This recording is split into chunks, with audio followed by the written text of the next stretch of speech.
Annyeonghaseyo, sekarang aku nge-review drama Extraordinary Attorney Woo. Sebelum itu jangan lupa ya follow Twitter, Instagram aku, subscribe, like, and comment juga ya. Jangan lupa dinyalain loncengnya biar update terus tentang drama Koreanya.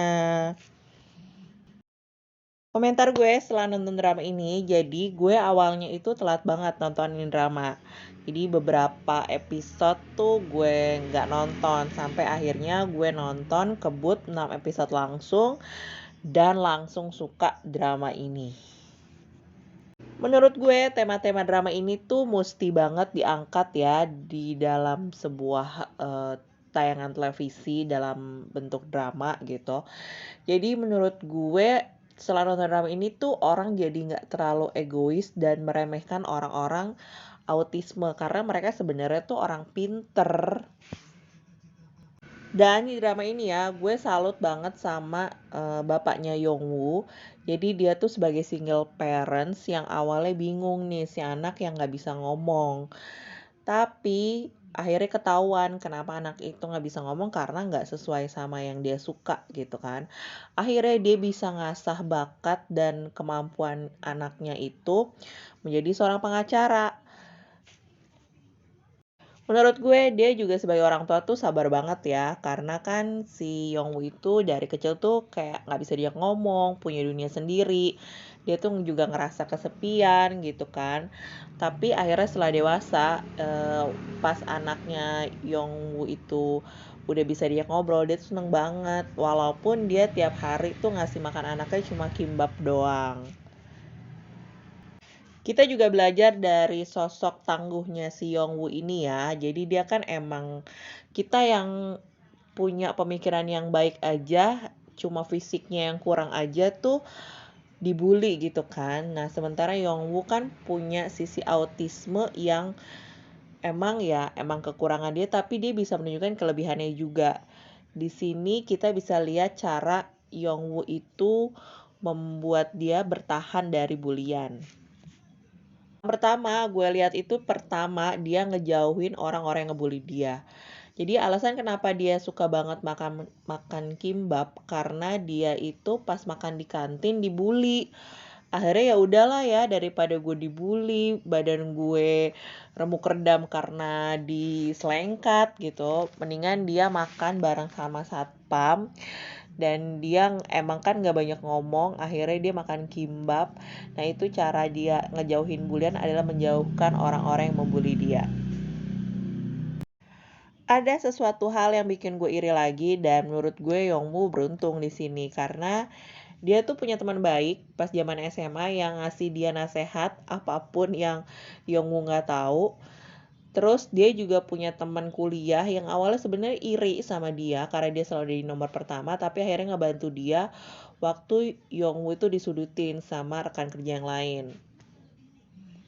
Yang lebih bikin iri lagi di sini adalah Yongwoo itu bisa dapet pria yang sayang dan tulus sama dia.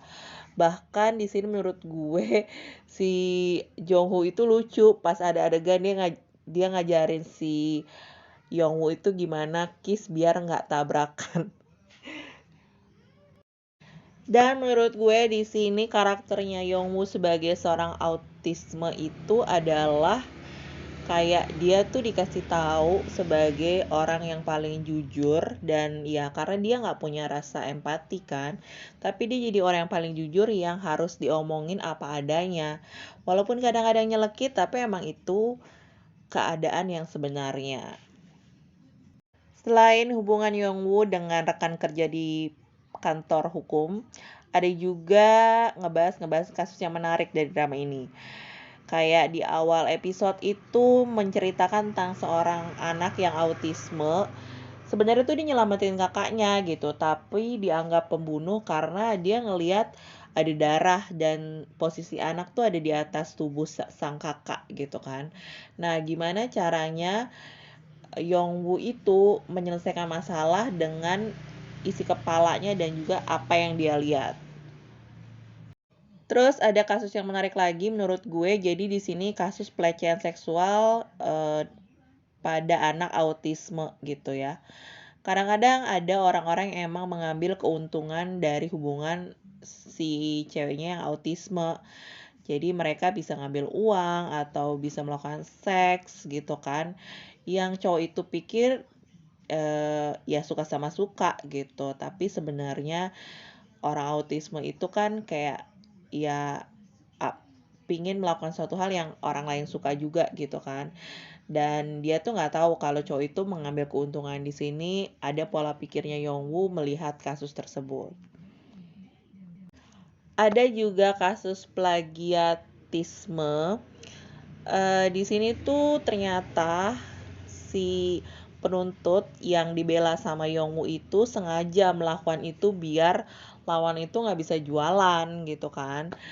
Dan sebelumnya itu si tergugat ini tuh sempat nulis surat buat Yongwoo gitu kan, kalau dia tuh memilih kasus itu even dia membela, dia harus melihat dari sisi kemanusiaan dan juga harus punya hati nurani. Even klien lo itu dia harus yang dibela, tapi dia juga harus tahu mana sebenarnya yang benar. Yang gue suka dari drama ini, selain ini genrenya pengacara tapi lucu gitu kan ya, dan gimana kita melihat sosoknya Yongwoo yang autisme dengan caranya dia sendiri menyelesaikan masalah dan juga gerak-geriknya dia. Di sini yang gue salut juga sama penulis dari drama ini adalah si Yongwoo itu kan pencinta paus ya, dan itu harus dikasih tahu paus seperti apa, lumba-lumba seperti apa gitu. Nah, kita tuh bisa mengetahui ikan-ikan yang ada di laut dari seorang Yongwoo. Di sini juga kayak penulis pengen ngasih pesan ke para orang tua kali ya. Jadi buat orang tua yang anaknya punya autisme, bagaimana menyelesaikan masalahnya itu adalah dengan mengasah bakat si anak gitu kan. Jadi dia tahu nih si Yongwoo itu suka banget sama namanya buku-buku hukum gitu. Ternyata kan ibunya juga berada di hukum dan bapaknya juga kerja di hukum sebenarnya.